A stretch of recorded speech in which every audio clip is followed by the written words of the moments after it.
Joyful yoga channel பார்வையாளர்கள் நேயர்களுக்கு மீண்டும் ஒரு வணக்கம். இந்த சேனல் நிறைய நம்ம பயிற்சி சொல்லிக் கொடுத்துட்டு வரோம், எல்லாம் செஞ்சு பயன்பட்டு வரீங்க. அந்த வரிசையில் அடுத்து ஒரு அற்புதமான ஒரு ப்ராக்டிஸ் பார்க்கலாம்.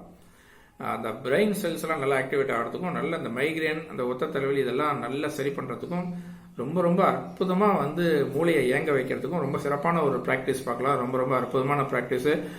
இது எப்படி பண்றது? இது பண்றதுக்கு முன்னாடி உங்களுடைய இடதுகள், உங்களுடைய இனிஷியல், உங்க பேரோட ஆரம்ப எழுத்து போட்டுக்கலாம். அப்புறம் ஒரு 10 சாதாரண மூச்சு மெதுவாக எழுத்து மெதுவாக விட்டுக்கலாம். விட்டோன்னு இந்த பயிற்சி தொடங்குறதுக்கு முன்னாடி எப்போதும் போல உங்களுடைய தாத்தா பாட்டி, தாய் தந்தையர், உங்களுடைய குருமார்கள், குலதெய்வம் இதுக்கெல்லாம் பிரார்த்தனை பண்ணீங்க. பிரார்த்தனை பண்ணி தொடங்குறோம். இது எப்படி பிராக்டிஸ் பண்றதுன்னு பார்க்கலாம். ரொம்ப ரொம்ப எளிமையான ஒரு விஷயம் பாருங்க. ரொம்ப சிம்பிளா இந்த சுண்டு விரல என்ன பண்ணுங்க, கட்டை விரல அதுக்கு மேல வைங்க. சுண்டு விரல மடிச்சீங்க, கட்டை விரல் அது மேல வைங்க. மோதிர விரலும் நடு விரலையும் டச் பண்ணீங்க. மோதிர விரலையும் நடு விரலையும் டச் பண்ணீங்க. அந்த ஆள்காட்டி விரல கட்டை விரல் மேல படுக்க வச்சீங்க. அவ்வளவுதான். இந்த ஆள்காட்டி விரல கட்டை விரல் மேல படுக்க வச்சீங்க. படுக்க வச்சுட்டு நாபியில வச்சீங்க. தோள்பட்டைகள் தளர்வா, முதுகு தண்டோட நேரம், கண்கள் முடியபடி சன்னரக மூச்சு மெதுவாழ்த்து மெதுவா விட்டு ஒரு 10 நிமிஷம், காலையில ஒரு 10 நிமிஷம், மாலை 10 நிமிஷம் தொடர்ச்சியா பண்ணிட்டு வாங்க.